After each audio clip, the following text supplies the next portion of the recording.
कल मनीष कश्यप की जमानत को रोकने के लिए सुप्रीम कोर्ट की सुनवाई के लिए देश के टॉप मोस्ट वकील रखे गए, जो करोड़ों रुपए खर्च किए गए। मनीष कश्यप के अगेंस्ट में बिहार सरकार ने किसको रखा था, किस वकील को रखा था? कपिल सिब्बल, जो करोड़ों में लेते हैं। तमिलनाडु सरकार एक्स्ट्रा वकील रखी थी।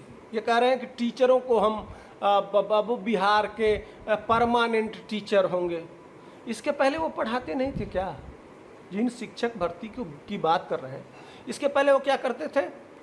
नमस्कार, मैं सुधीर पांडे, पूर्वांचल। आज पुनः लेके आया हूं मनीष कश्यप। कल सुप्रीम कोर्ट ने सुनवाई किया। पूरी बात तो नहीं सुनी, क्योंकि सही बात यह है कि वकील साहब जो पिटीशन दाखिल किए थे वह मनीष कश्यप के इस मामले में पिटीशन दाखिल हुआ था कि जो विभिन्न प्रदेशों में, चाहे वो तमिलनाडु में, बिहार में, विभिन्न प्रदेशों में जो मुकदमे हैं वो एक जगह क्लब कर दिया जाए, एक जगह ट्रायल कर दिया जाए। तो उसके लिए सुप्रीम कोर्ट ने दो राज्यों को, बिहार और तमिलनाडु को, दोनों राज्यों को नोटिस कर दिया कि इस मामले में आप अपना पक्ष रखें। सिर्फ नोटिस हो गया, जबकि सुप्रीम कोर्ट को कुछ अलग काम करना चाहिए था। क्यों काम नहीं किया सुप्रीम कोर्ट? क्यों? आपने सोचा कभी?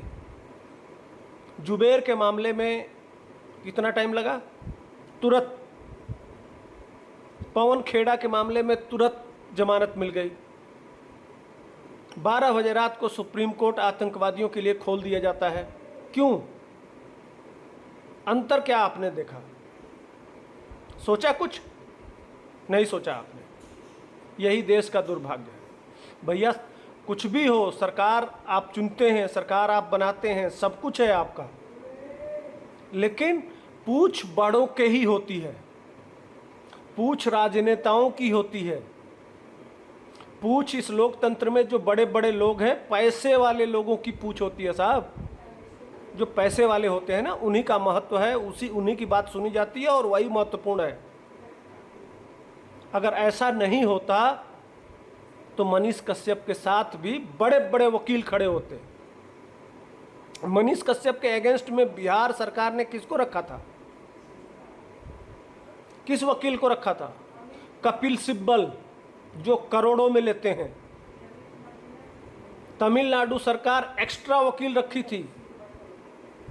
कल मनीष कश्यप की जमानत को रोकने के लिए सुप्रीम कोर्ट की सुनवाई के लिए देश के टॉप मोस्ट वकील रखे गए, जो करोड़ों रुपए खर्च किए गए। और देखिए और देखिए और देखिए इनका, ये कह रहे हैं कि टीचरों को हम बाबू बिहार के परमानेंट टीचर होंगे। इसके पहले वो पढ़ाते नहीं थे क्या? जिन शिक्षक भर्ती की बात कर रहे हैं, इसके पहले वो क्या करते थे?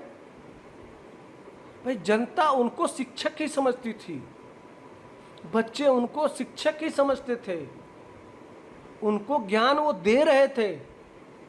आपने कुछ किया नहीं है तेजस्वी जी, बिहार सरकार कुछ करी नहीं है, उसका उसमें कोई योगदान नहीं है।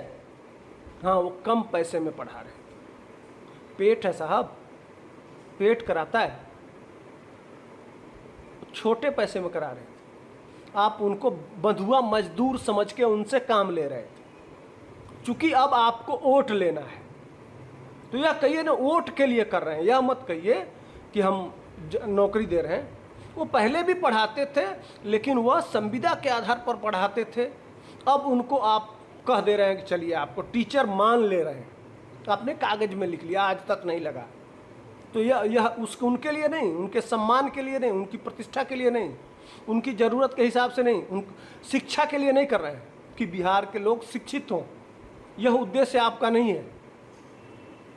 यह उद्देश्य होता तो एक शिक्षक को उसी समय उसकी योग्यता देख के, उसकी परीक्षा लेके, उसकी प्रतिभा के आधार पर उसको उस जगह पर रख देते। लेकिन इस समय आपको कुर्सी चाहिए और वोट चाहिए। आपका जो कुछ भी है वो वोट के लिए है। नीयत समझ में आता है आपको न तो बिहार की शिक्षा से मतलब है, न तो बिहार के स्वास्थ्य से मतलब है, न ही बिहार के विकास से मतलब है। नहीं तो बिहार के विकास से मतलब होता और बिहार के लोगों का दर्द आप समझते तो आप यह नहीं कहते कि जो तमिलनाडु से आए हैं वो तमिलनाडु चले जाएं। आप उनके साथ खड़े हो जाते और कहते कि नहीं, तुमको यही रोजी रोटी देंगे, यही काम देंगे, यही हम करेंगे, चाहे मुझको अपनी संपत्ति बेच देनी पड़े। ये कहते और यह कहते तब माना जाता कि हाँ चलिए, लेकिन आपको नहीं। वो तो आप खैर है, ये है आपके सहयोगी है, ये है। आपने तो इंजेक्शन लगा ही रखा है जाति का, वो तो आपके काम आएगा ही। आपके बाबूजी ही बड़ा सा कुर्ता पहन के छोटा सा जैकेट पहन लेते थे, बड़का के ऊपर छोटका चढ़ गया और टिकट सारे बड़का को देते थे। और आप बाबा झुनझुना बजाते रहिए, जाति जाति करते रहिए, और जाति का दुष्परिणाम कौन भोग रहा है? बिहार ही भोग रहा है और कोई नहीं भोग रहा है।